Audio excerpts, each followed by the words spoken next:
nice hat, man. Oh, thank you. Yeah, New it's merch. new merchandise. I know it's reversed on my screen, but it says Well, Mind it's straight Haze. on my screen, so it's like perfect. So you're Yeah, chilling.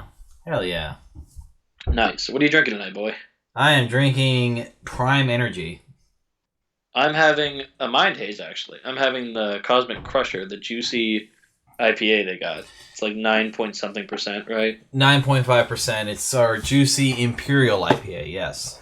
That's nuts. Hold on one sec. I'm gonna go toss something out. I forgot to do that real quick. Give me like 2 seconds. That's fine. I mean, I could pause it. Sorry, the man had like FaceTimed me beforehand, and I forgot that I cracked open a cold one with them. I had to go toss it out. No, you're good, man. You're good. So we are live. We are recording, baby. Welcome everybody to the 9 to 5 boys. We are your hosts, Eric Gill. Welcome to another morning, night, day, whenever the hell you're listening to this. It could be 3 a.m. you're listening to us. We wouldn't know. Exactly. Instead of deciding to pull your pork sausage, you decided to put on one of our videos. Yeah, exactly. Before pulling your meat sword, you were like, ah, shit. Unsheathing your pork sword. Unsheathing my pork sword. Jesus. That's what I'm gonna start calling masturbation. So welcome everybody. We've already been saying awful stuff. So, God, today's Wednesday recording this. We recorded last Thursday, right? Yes, we did. And I literally just edited and uploaded that episode yesterday. Like, literally. Oh, okay. Well, great. Yeah. So you guys will get to enjoy that in the past. Exactly. Maybe you'll watch this one beforehand. Who knows? I don't know. Maybe you'll go on a deep dive to YouTube and find us somehow. Yeah, exactly. Who the hell knows? Who knows? Who's to say? Who's to say, indeed? Honestly, in terms of world news and stuff that's going on right now, Trump is broke as fuck. Like, he has no money left. I saw a headline about that. I haven't read into it, so you will have definitely more information. I'm curious to hear about this. What is he? So is it because of all the lawsuits he's had? It's not because of all the lawsuits he's had. It's specifically relating to the one in New York where he inflated how much his businesses actually costed. Oh, his wealth. That's how right. much they were worth. So he got sued for that, and then successfully. So he owes like something like $400 million if he wants to try and appeal this. Hey, wait. So he owes $400 million if he wants to appeal it? Yeah, exactly. Yeah, he has to pay that much money to appeal it if he wants to try and fight. Again, Jesus. I know, but he has literally no money. He has literally no money left. He has nothing, so he can't pay to even try and fight against this. So he just kind of has to take the L, and that's it. He's taking a lot of L's these days. Well, I can't. Yeah. Oh God, it's scary with all the stuff that's been happening. It's the brainwashing. Yeah. Or it's this belief perseverance, right? That's what we call it in the psychology field. That like the people who support Trump who have, and like I'm sure you're not like the fanatics, bad people. But if you're like, if you're one of those people that's like voting for him, I don't know what to say. It's all complicated, but like. Well, I'm under the idea that like if you're self-aware and know that he's a bad person and that he's a persistent liar and he's a grifter, he's obviously failed at a lot of things. He failed his presidency. He failed his re-election.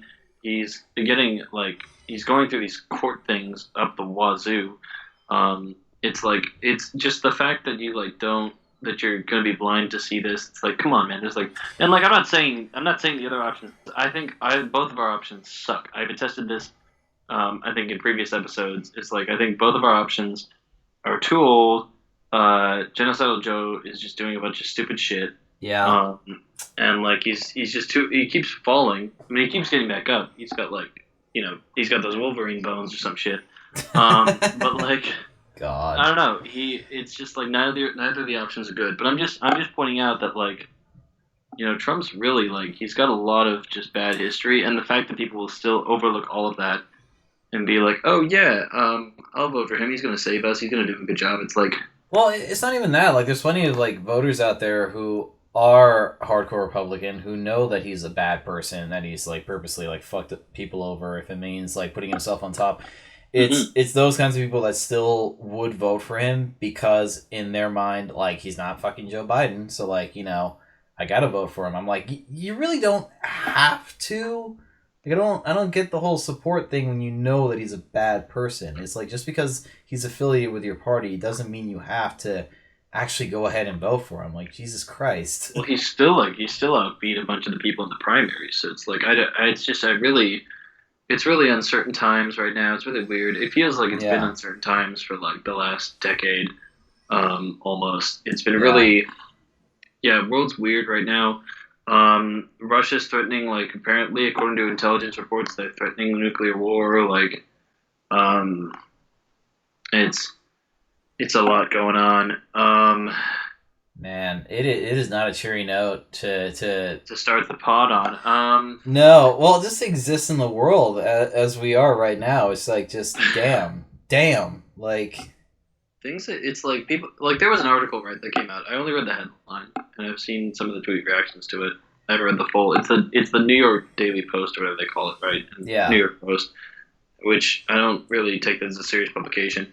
They're like, oh, studies show that like woke people are like, more depressed and anxious, and it's like, yeah, first of all, the people who are more aware of what's going on in the world, they're gonna be uncertain about it, they're gonna be unhappy about it, and two, people who are quote unquote woke are the ones who are gonna seek therapy and get diagnosis. The ones who are on the opposite spectrum are just gonna be like, they're gonna bury their feelings and not give a fuck about it, or like take it out on beating their sons or whatever. Like, it's just gonna fester and then like make you a worse person overall. Like, so they're not gonna note that like those people are depressed. They're just gonna repress it and do their thing. So it's like, of course, if you shuffle around numbers all day, you can make anything sound bad. But like also the world just fucking sucks. I mean, it's like there's a lot of stuff that's going on that like when you're aware of how much tragedy. Like there's some stuff in the Congo right now that I haven't even been able to like look into fully because I've just been so distracted with what's going on in my own little world. It's like, it's weird, man. It's and it's funny too because literally yesterday I saw like a documentary on this song "We Are the World." Where a whole bunch of artists. Netflix documentary, right? Yeah, when a whole bunch of artists came together back in the '80s and like made a song to help feed kids in Africa. Oh, is that the purpose of it? Yeah, that was the purpose of it. It was for USA for Africa in 1985, and they were trying to feed poor people in Africa, and so they needed a song that would be made out of purely the charity of the artists coming together to make the song, and then the sales from that single would then go straight to proceeds to this charity organization. All the profits would be donated. Oh wow, that's actually is that how it turned out? I want to before I say anything about it. Is that how it turned out? That is how it turned out. It became the number one hit. Good thing. Good job, artists, for once. Good job. Yeah, no, the amount of artists that came onto the song was insane. You had Lionel Richie, Kenny Rogers, Kenny Loggins, Huey Lewis. Yeah, I remember hearing about that. That was crazy. Yeah, God, what are some other artists? Oh, fucking Cyndi Lauper was on the song. Stevie Wonder, Ray Charles. Ray Charles was on there. Oh, yeah. My God. Oh my God, it was crazy. And then Michael Jackson, obviously. They could have gotten Prince, but him and Michael Jackson just don't really click. So they didn't get along? No, they both kind of chased after the same thing. Famous black musicians who did primarily pop music and pretty much sold records nonstop after one after the other. I've heard a couple Prince records. That guy's a fucking legend for sure, dude. That was the one that has Purple Rain on it. It might be titled Purple Rain. I don't remember, but that record, phenomenal. Yeah. Anyways, all artists aside that did the song became so popular that it went up for awards for the next year's music awards in 1986, and oh shit.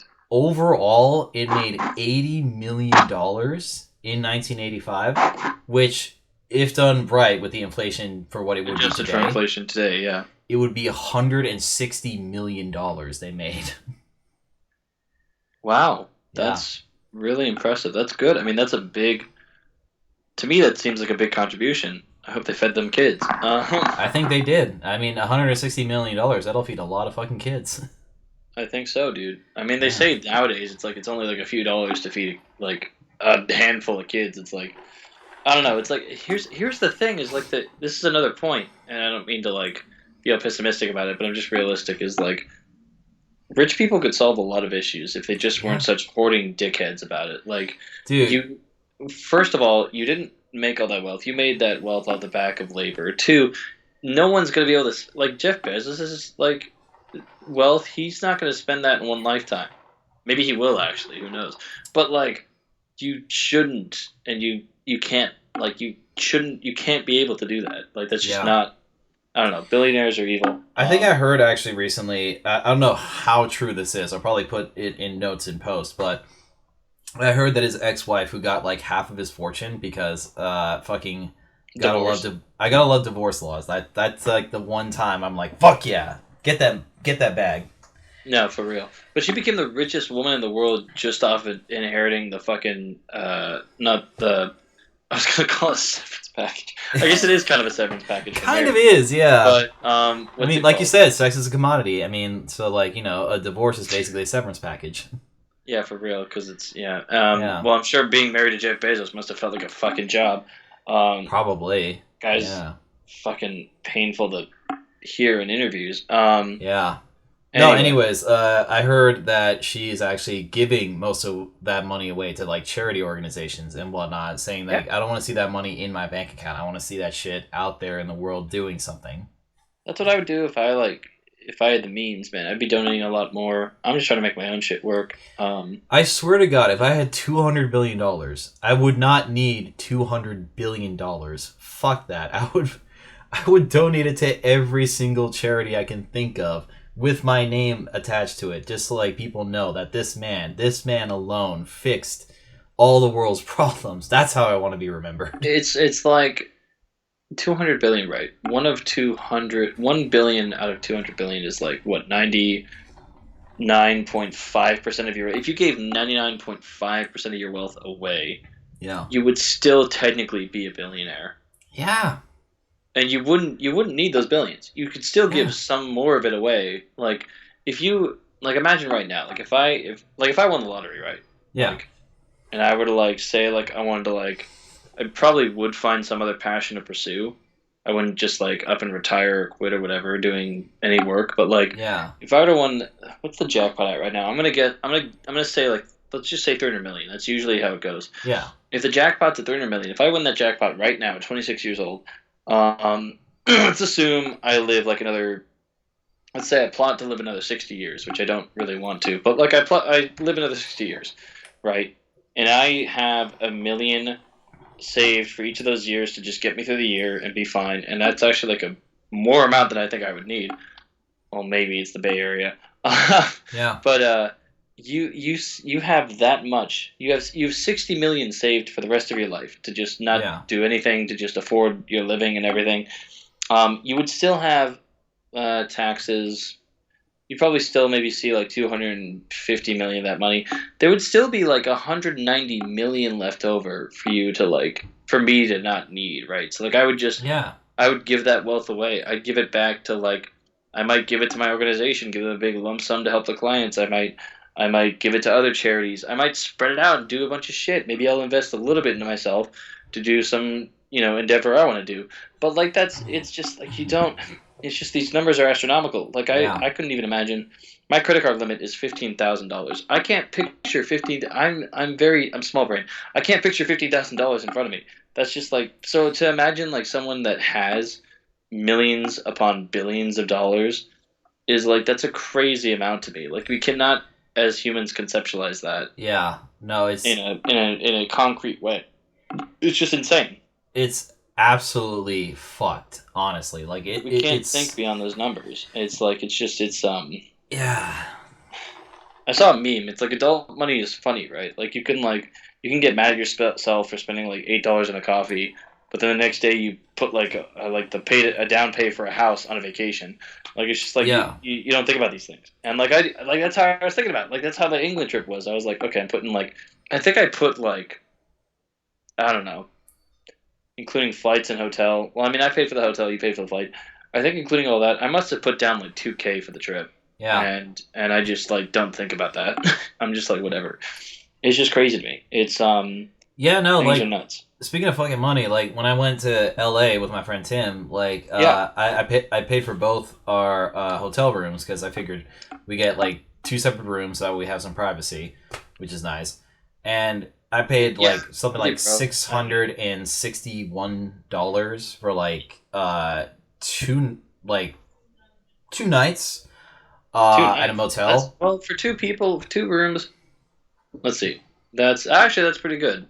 Yeah, it's like $145 a night. So like for one person, that's standard for like a hotel. Yeah, so when you add all that up, and especially for a motel like by the beach too, like literally 4 blocks away. If we're on the beach, you're fine. Yeah, you're paying that price. That's a great fucking deal.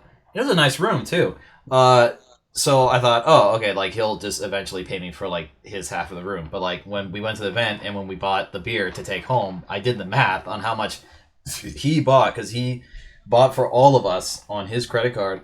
Oh shit! And I did the math over that event, and then also like the 2 other breweries we went to on the way back up to where we live. Back home, yeah.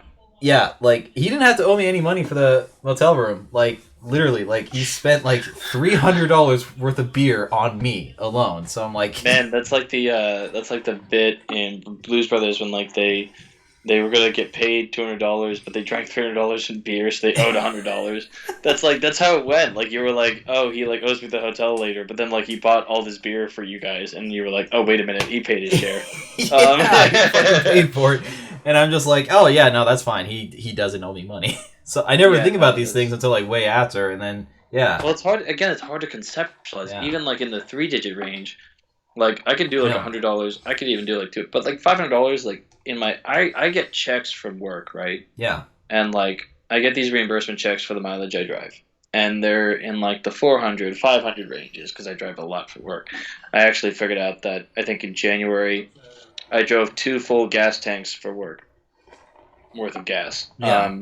They reimburse me a lot. It helps with like the wear and tear, the gas, whatever. Works out. It's fine.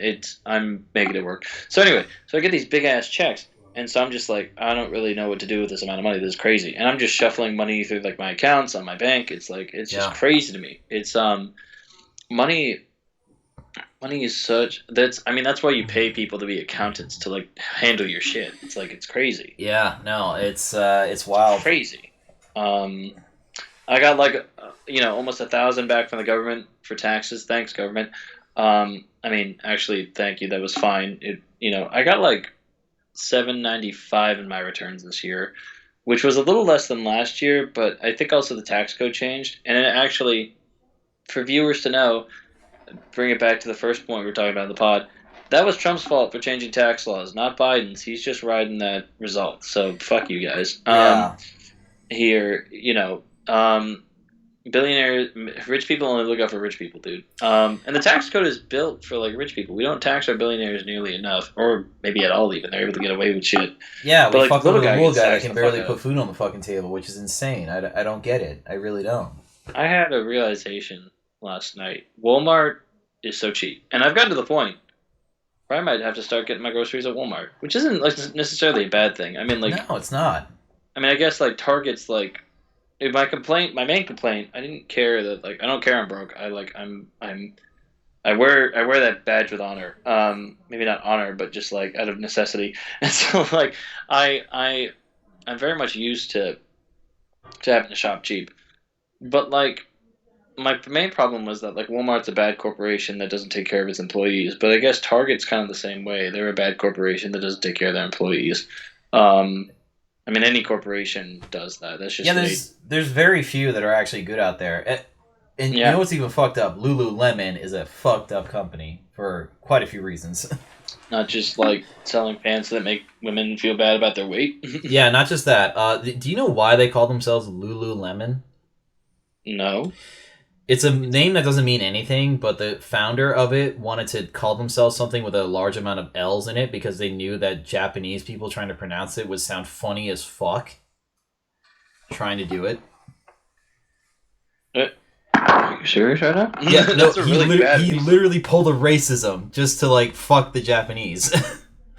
Well, first, okay, that's like there's a lot of racist things going on in that statement, right? So like one, Yeah. it's targeting a group of individuals. Two, it's assuming that none of them can pronounce like the L, and they're gonna do what they're gonna do the sound that everyone thinks they're gonna do. That's awful. That's like really bad stereotyping, and that's like definitely like a little racist. Yeah. Yeah. That's fucking crazy. Yeah. No. Okay. And then way later, like after the company's founding and everything, and in our current day and age, apparently, some employees I tried to stop some thieves stealing Lululemon merchandise. They literally recorded them stealing the shit and physically trying to stop them. They were then fired by the company for trying to protect the merchandise, with the CEO saying like, "Oh, you can't just do that. You gotta like follow like basic policies and whatnot, where you don't hassle any of the customers, even if they're trying to steal, merchandise and whatnot." Which I'm like, Well, that's so weird, because that just means I can basically steal from your corporation, and you just gave me the go ahead, dude. well, yeah. So there's that component. There's a lot of angles to this story, right? Like first off, I think it's a bad idea to be like, it's just bad optics to like fire somebody after they try to save your shit. Like that's what happened to the Yeah. Waffle House lady. I was like really mad. Like she was catching that chair with ease and Yeah. handling a really intense situation, and she was already underpaid, undercompensated. Yeah. And then like they just like, hey, fuck you, you're fired. And like, and it's so there's that component, right? That's like just bad optics. But like the other component is like, and here's the thing: is like I don't want to play devil's advocate, but I am gonna kind of do that here. It's like yes, technically they broke the policy, and also like I'm gonna argue like it's a job, bro. You're not the fucking um, you know, you're not tied to this in any. There shouldn't be any loyalty to a company. You like they're not paying you enough. You shouldn't intervene in like their merch being stolen. That's just like bootlicker behavior. That's bullshit. Yeah, if you think your employer is gonna protect you from that, I'm sorry to tell you this, viewers. That shit ain't gonna happen, bro. Yeah, Like, and you shouldn't protect your employer's assets because like that's yeah, not your literally, job is to sell the shit. If it gets stolen, that's on them. That's low security. That's whatever it may be. I don't give a fuck, right? And like I don't care. It's like it's not. There's no. Plus, it's don't the pants go for like hundreds of dollars? That shit's not worth like the. It's not worth the price tag it has. It's certainly not worth like your life or your safety.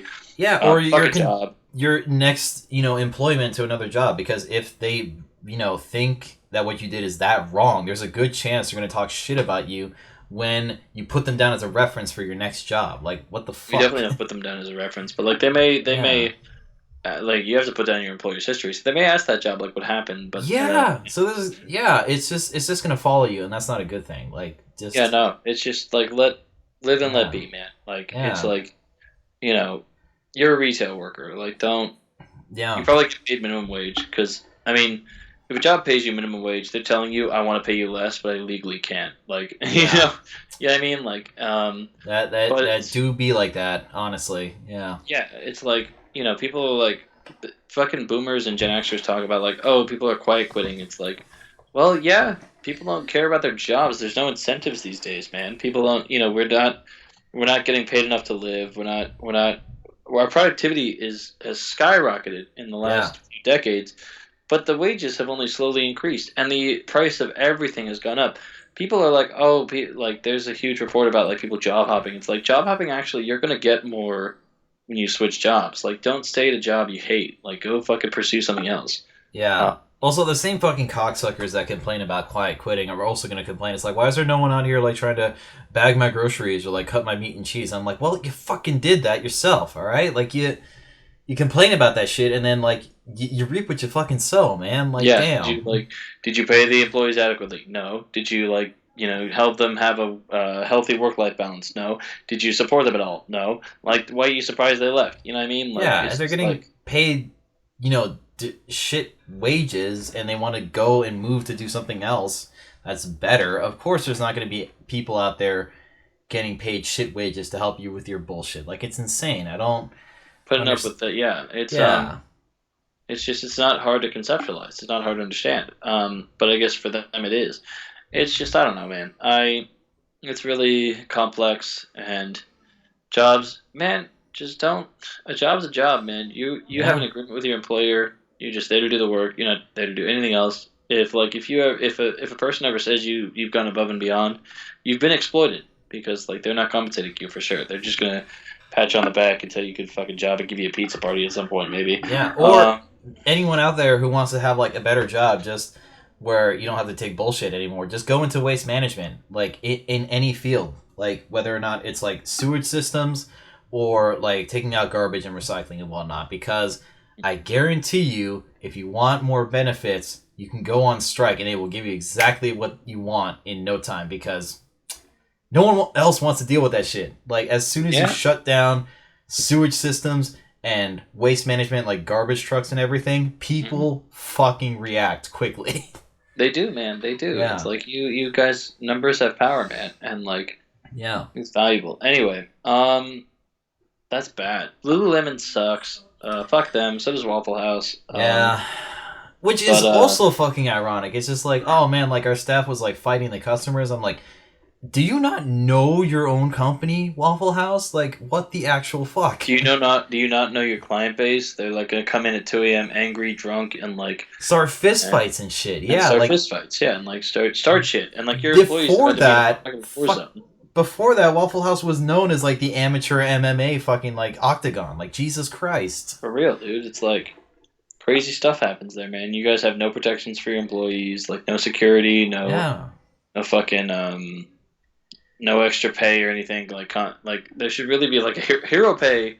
Should definitely go to the Waffle House workers who are working middle of the night. You know what I mean? Like God, it's ridiculous. I guarantee you the same people, in that corporation complaining about like their staff doing that shit are like just, so far removed from what actually goes into that job that they have no idea. Like what it's like. No, for sure. Yeah, working in that's how all people at like higher positions are. They don't remember what it's like to be on the fucking ground, and they don't like people have moved up. They just you get jaded and you get it's just it's terrible. It's like those self-righteous executives and producers who just want to create content that like makes a lot of money, but they don't actually know what goes into the heart and soul of said content, so they like want to fuck over the writers and like other people that actually are major components into these actual productions and shit. Like they don't fucking know.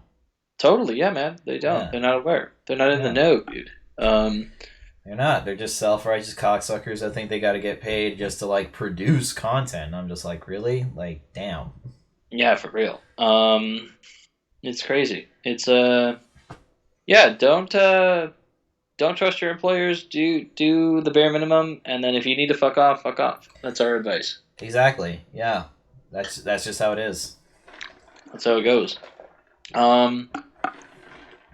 But let's see. On a cheerier note, I turned Moon Knight from the Marvel Comics into a D&D character. You just be creating D&D characters, man. You just be doing that shit like crazy, man. I do be doing that shit, and I figured it out. So most people online would claim that he is a monk based on his background, his then going into the superhero persona Moon Knight, that he is a monk based on the abilities that monks get and the abilities that he has in the comics, which makes sense, but I would argue that he is a barbarian because he doesn't dodge attacks like a monk would. He much rather would take a hit if it means getting off a good hit himself. So barbarian would make the most sense because you have the hit points to actually do that. Exactly. And, funny enough, there is a barbarian path called Path of the Zealot, in which your rage is so powerful, you call upon divine acts of God. Oh my god, that's crazy. So that would actually make sense with the whole, Khonshu connection. Yeah. Without even having to be a direct patron. You just basically go into a rage and then you do, like, radiant damage, when you're pissed off. That's fucking nuts. That's crazy. Yeah. And for a barbarian, you honestly can just focus on like high constitution for the hit points and then strength, which is exactly what he has. He is very durable and very strong. So it makes sense just to pour every point you have into that. Yeah, totally. And the haunted one background would make the most sense too, because like he is a man of constant sorrow with a problem of talking to voices that no one else can see or hear. Yeah, Yeah. it's true. So yeah, no, it's a pretty good build that I did. I'm very proud of it. The only problem is that like he doesn't have that great stats when it comes to investigation and whatnot, which is fine because he has some detective skills. He's not the greatest detective out there, but I have to be very fucking careful with my rolls because otherwise I will be eating shit. Oh, Jesus. Yeah, no, I have literally only +1 to survival, +2, I think, to investigation. The other skills are pretty good, but it's like I either my rolls are like god tier or dog shit. It's usually that. It's never in between. I see. Yeah. Yeah. But no, it's gonna be fun when I actually play that character. So yeah. Hell yeah, dude! That's gonna be sick, dude. Yeah. Some of the D&D characters you can just create out here is like insane. Honestly. You could just like try to peek them out, dude. I haven't. So like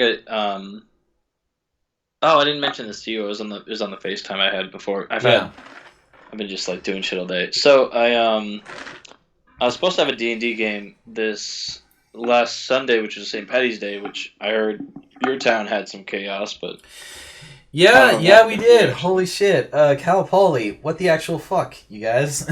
Yeah, but we were supposed to have a game during the day, and I was like, might have gone out to the bar later, but then that fell through because someone was busy, so we rescheduled to weeks later. And that's the game where you play the cleric, right? I'm a human cleric, follower of. I don't remember that one goddess. I'll have to look at my character sheet. Goddess of magic, right? Mistra? Yeah, Mistra. Thank you. Yeah. But yeah, my St. Patty's, I stayed in to like keep it cool because I was like thinking about it, and I went out like a few years ago. Again, I was retelling the story to Nate, just on the phone earlier, so it's hard. I'm trying to remember who I told it to. But I went out 2 years ago on St. Patty's mistakenly, and so what happened was I had to drive all the way out to the city to friends who had already been drinking during the day, so they were like sozzled when I got there, and like I had to stay moderately sober, right, to drive home, and I was safe enough to drive. I want to note that to viewers, like I would not drive severely under the influence, but or under the influence at all, just being careful. But so never do that, viewers. Always be sober as fuck when you're driving. Never drunk drive. I've been getting these. This is a tangent. I've been getting these weird ads. I feel like they're targeted because of all the beer content I take in and all the beer I drink.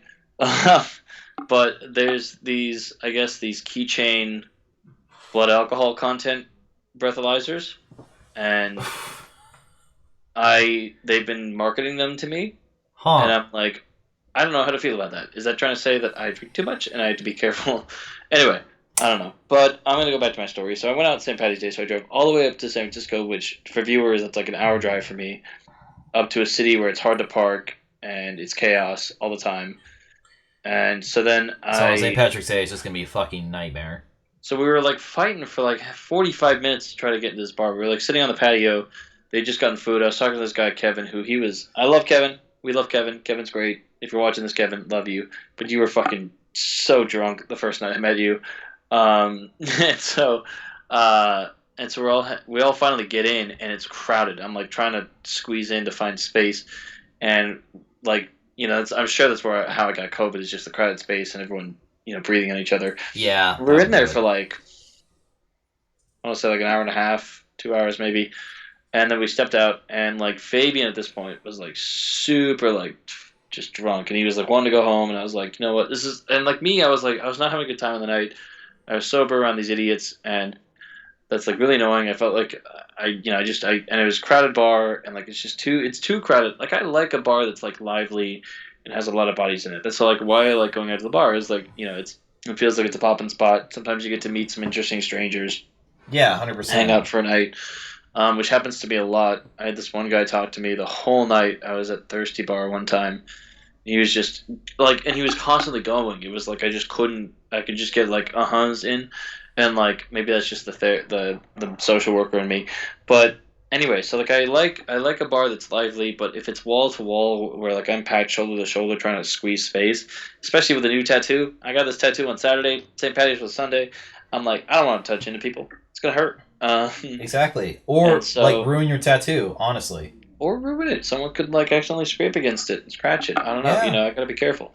Anyway, so I that night, that fateful night 2 years ago, I saw Fabian being sick, and I was like, this is my way to get out of this, and I could drive him home. I'm like, I'm gonna take him home and call it a night. Told the guys, drove him home, and Fabian was not handling what he had drinking well.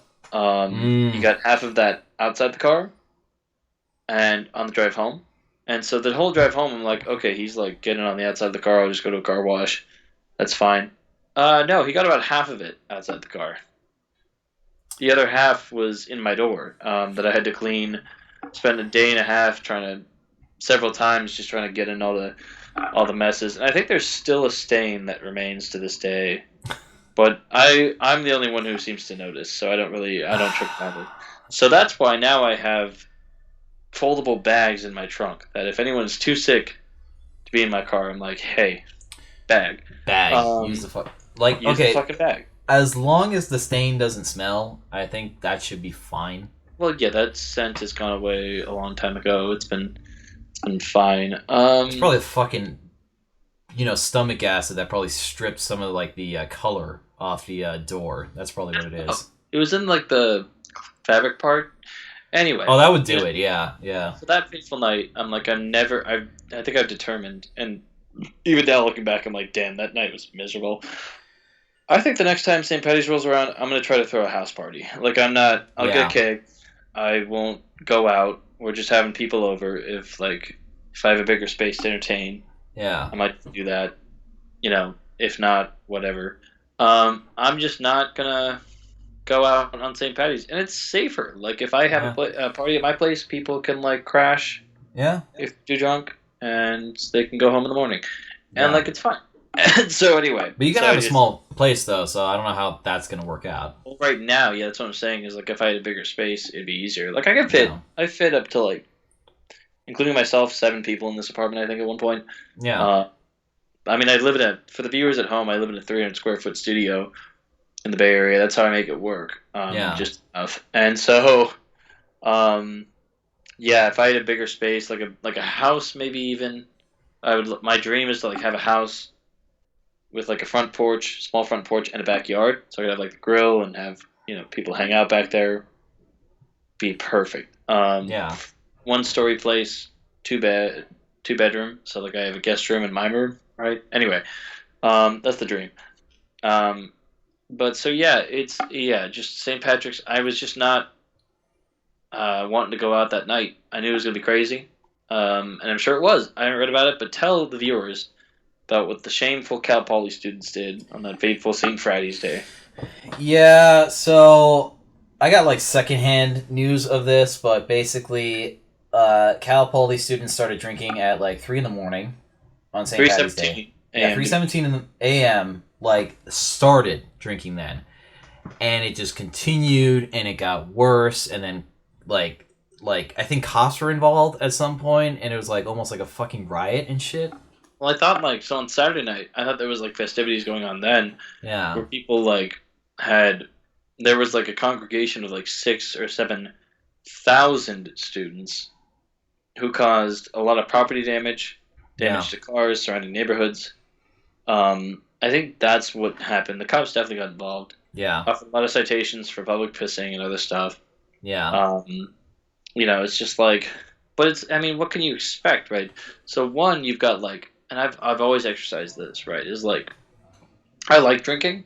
I understand the appeal of getting buzzed or even drunk. Yeah.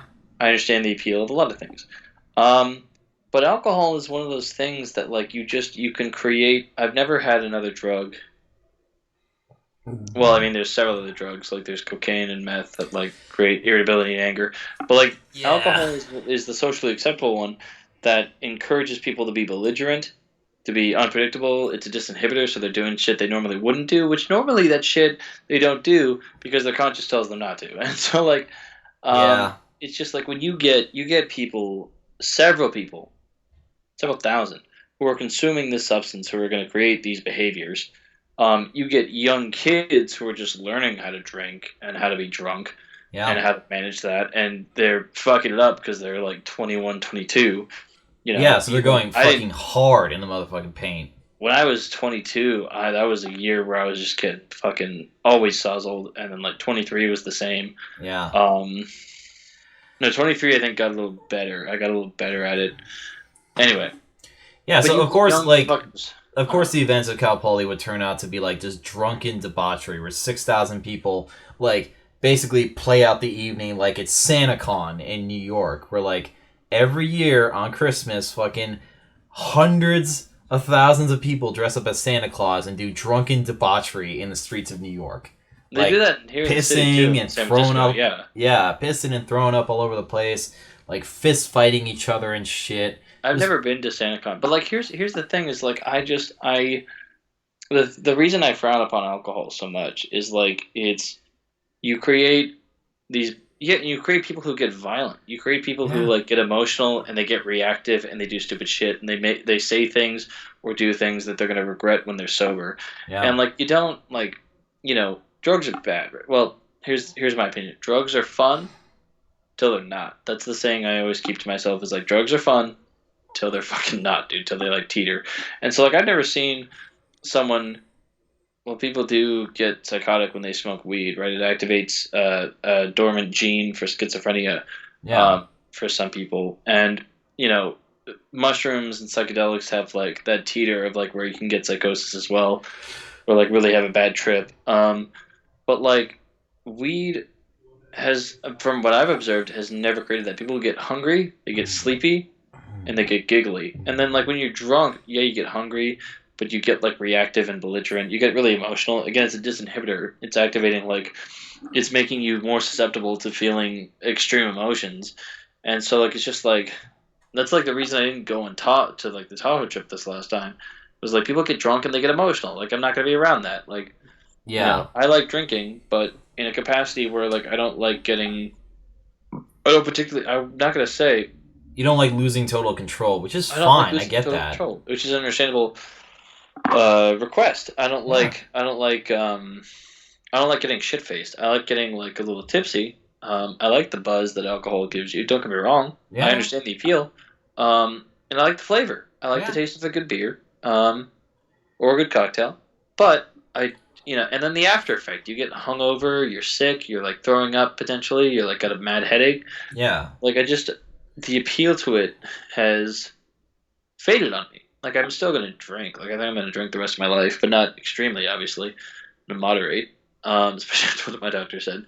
But, it's like just – and you get all these people – and you get already emotional college kids, right? They're like trying to – men especially trying to figure out themselves in college and figure out how to regulate themselves. And, like, you get that and you get them drunk.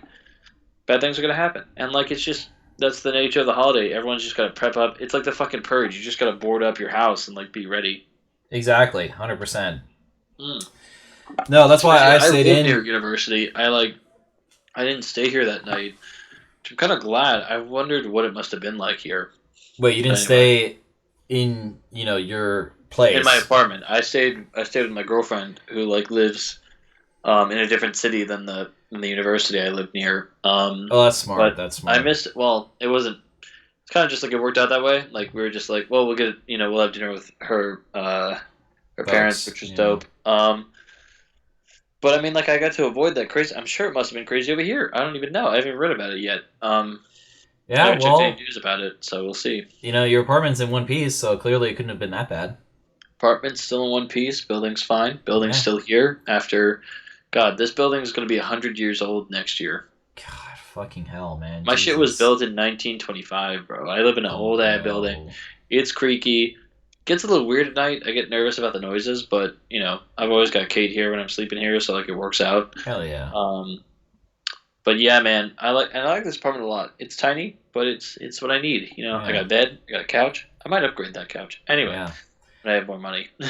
No, I didn't fucking go out on St. Patrick's Day either. Like I fucking that's smart, dude. Yeah, I'm sure it must. I mean, because you guys are in the college town. I mean, you live away from the college. You live like a freeway a couple freeway exits away. Pretty much, yeah.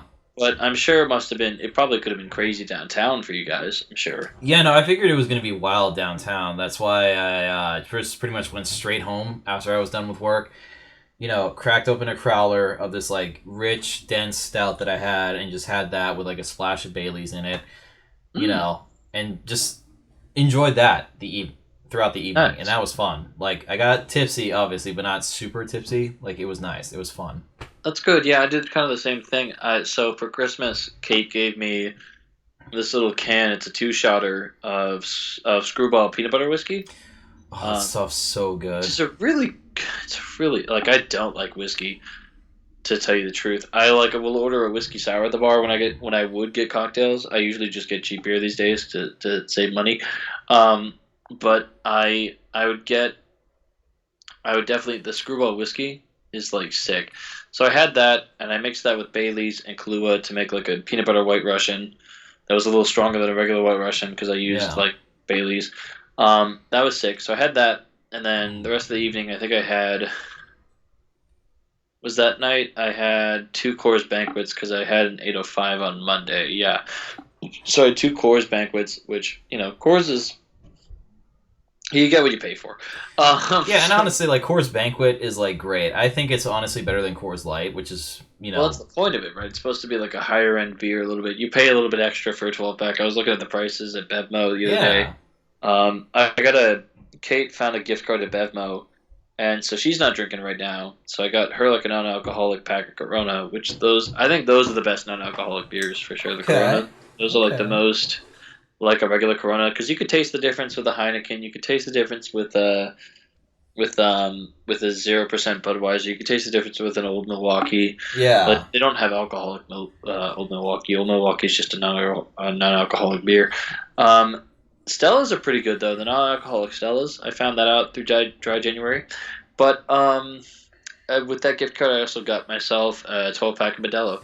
But I was looking at the prices of all the beers, and I was thinking about getting Coors, but then I was like, no, don't do that yet. But it is a light beer. Maybe I'll just switch to that from now on. It's also cheap. So, the Coors Lights are like $10. It's $9.99 or whatever it's supposed to be. Yeah. And I think like the Coors Banquets are like $3 extra, so they're like $13. Yeah. But I like Coors Banquet. Coors Banquet's fine. It's again, you get what you pay for with it. I'd probably say my 2 favorite breweries are Firestone and Kona. If you're gonna pay for high quality beer, I always like getting a Kona Big Wave, or like an 805, or like the Mind Haze from Firestone, or I like the Longboard Lager from Kona. That's really good too. Hey, let me know if you need more beer, because I can get you an 18-pack of 805 for like dirt cheap, bro.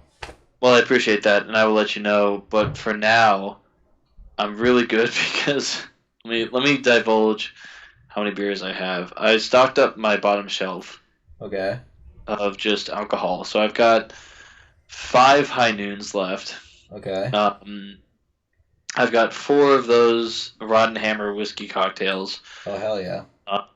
And then I've got 9 Budweiser, 12 Modelo's, 22 Natty Lights, 8 Kona, and now, after drinking this, 6 Firestone left.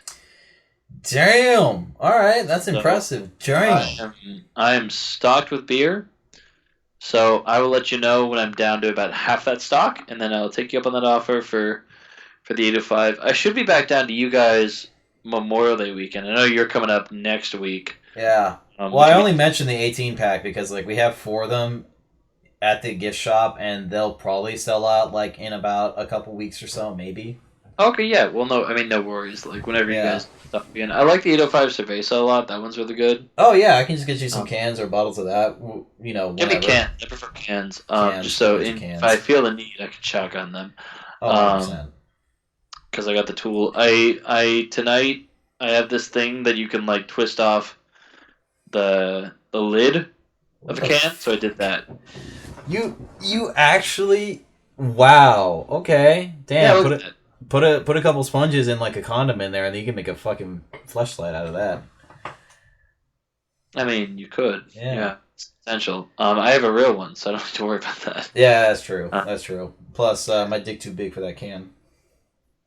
no, that's real as fuck, dude. Yeah, nah, So, it's gotta be like one of those 24 yeah. ounce, cans. Otherwise, it ain't fucking working.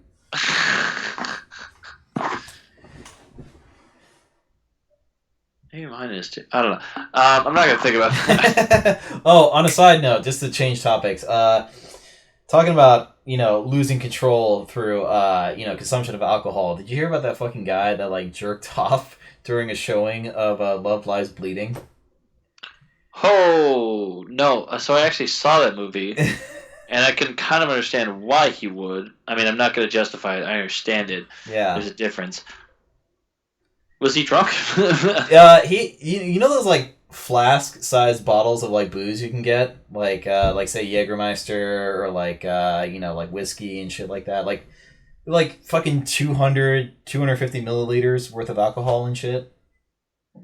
Well, I know the tiny shot, but the 50 milliliter bottles. So that you're saying there's one that's like 5 times that. Yeah, exactly. You can get like that size bottle of like say Jägermeister or some vodkas and whiskey. He got 2 of those of Fireball whiskey, along with a pack of cigarettes and like Fucking a Starbucks fireball. drink. Yeah, Fucking fireball, dude.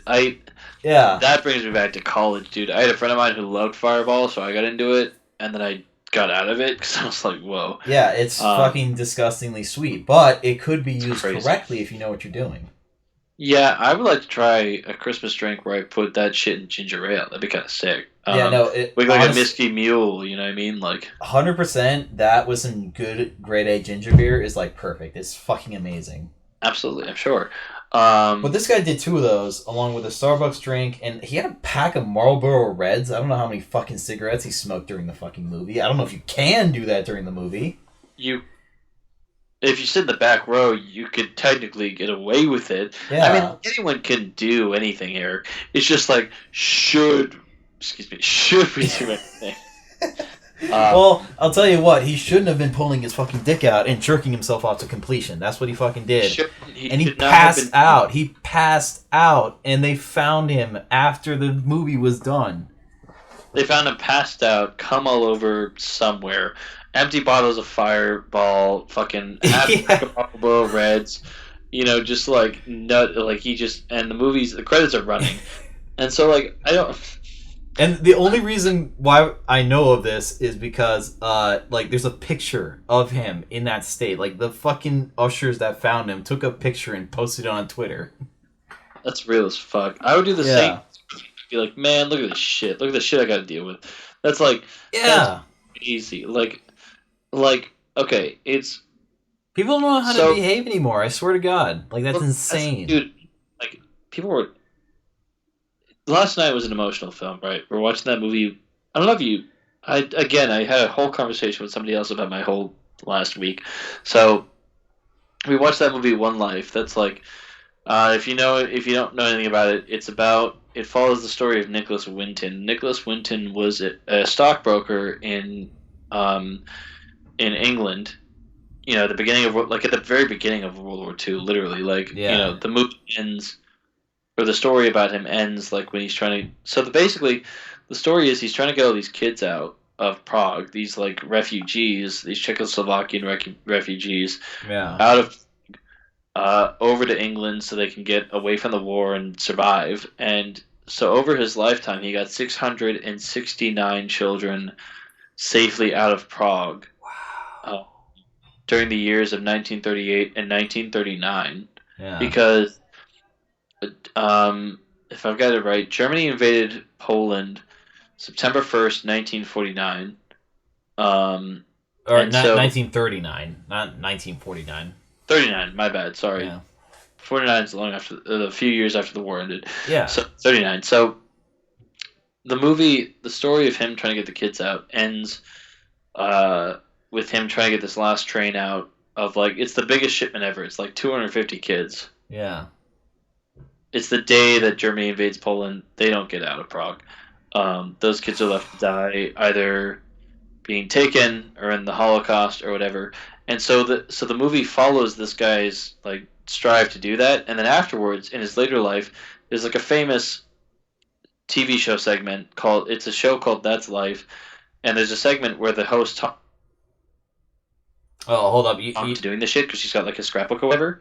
Yeah, sorry, you broke up for a second. You stopped for a second. Okay, so like he's on a show called That's Life, and this lady's like reading the scrapbook, talking about his strive to get the almost 700 kids out, and he's in the audience, and then first it cuts to like him sitting next to one of the survivors, so he gets to meet her again and be like, "Oh, what's up? How you doing? Oh my God, I'm glad you're okay." He's like wiping away a tear, and then she's like, "Do you want to turn around and see how many people?" The whole audience is filled with survivors he got out. Wow. This emotional moment where he just like gets to see them again, and he's like, "Oh shit, what I did mattered," because they like grew up and did their lives, and like Yeah. it's a great film. But my point, I'm going over this whole thing. My point is that there were people in the audience, and I get that it was an emotional film, but there were people who just taught. There was a lady like down the fucking away from us. I was cracking up. She was like, there was this scene where like, so it's a bunch of Jewish kids, right? Because like the Nazis hate Jews. Yeah. And so there's a scene where like Nicholas Winton is like, he's talking with this like rabbi, and the rabbi says like, there's this Hebrew saying, and he says it in Hebrew, and he translates it. He says, "Don't start what you can't finish." And she's like, "Yup, oh my God, Slay Queen, you're so right." And are you fucking kidding me? people are not act in public. Shut the fuck up, lady. We're all in a silent movie theater. Like, just don't fucking. You don't have to say anything. But she was alone, and I was like, "What the It's fuck?" a fucking World War II movie. Like, why the fuck you gotta go and do that? Like, damn. And it's like, and then it was so funny. So I'm paraphrasing what she said. 'Cause it was a whole. Kate and I were the youngest people in the crowd.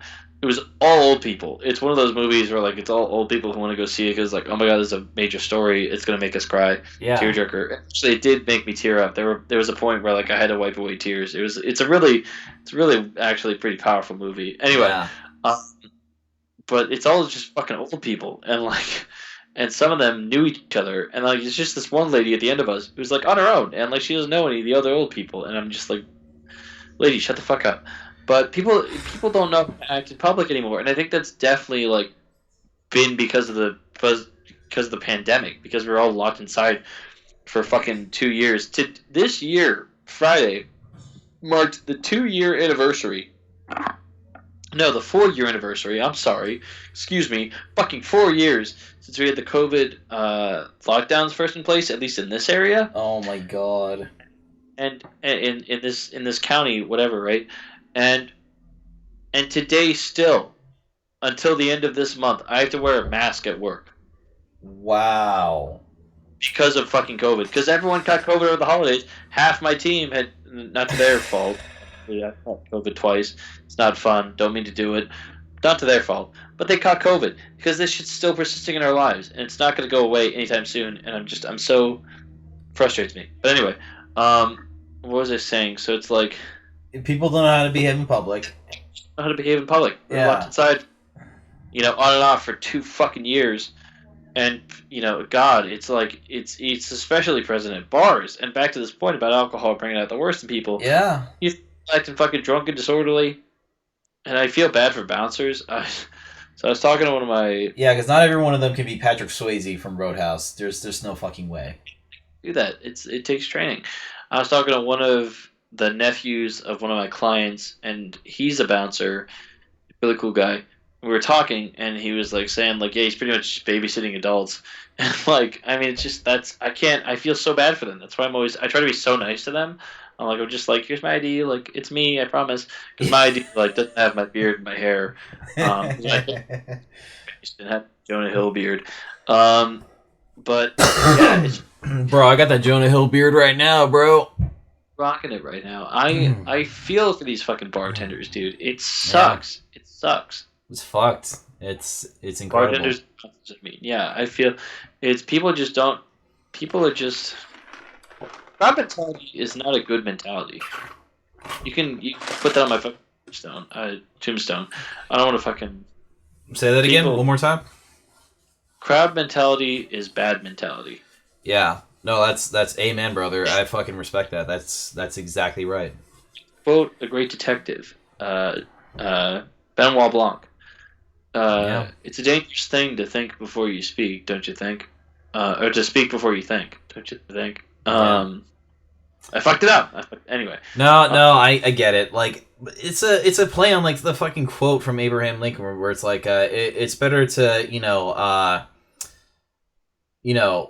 not speak and know that I'm trying to remember the exact quote, but like it's like don't. It's better to not speak and let people think you're a uneducated. fool, and then rather than to speak and then remove all doubt. Yeah, that's right. Yeah, yeah.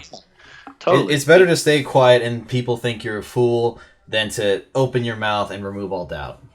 Just be civil, man. Like, can we just all be fucking cool? Like, everyone's stressed out. People get drunk. Just be like fucking cool, man. Just you're being very undude right now, man. I'm not vibing with it. Yeah, no, it's fucking weird, man. Like, which is funny because tomorrow night I'm going to a fucking bar with my friend, Jeff. So Yes, Eric, model some good behavior. Be cool. Be civil. I'm gonna model some good behavior. I'm gonna have one drink and then some food, obviously, because they got some killer burgers, and then probably shoot a little bit of pool, and that's about it. Just be, you'll be cool. I trust you. 100%. But everyone else, man, I'm gonna end the 9 to 5 boys at this. We're gonna clock out here, but be kind, be civil, be peaceful. Just treat people how you want to be treated, man. And also, best races for certain classes. If you want to play a great cleric, fucking pick an orc, a half orc. Trust me, it'll save your fucking life. And preferably war domain cleric, because that would just be so much fun. I'm glad you're referencing this in D&D terms. I thought it was like real world terms. I was like, hold on a sec. It's not a race, like that's a bad idea. It's 2 white guys. No, fantasy races, bro. Like fucking half orc, war domain cleric, fucking baller. Okay, and if you're gonna play paladin, play half elf paladin because that would be so much fun because they get certain advantages that are actually fucking cracked, especially if you go into paladin.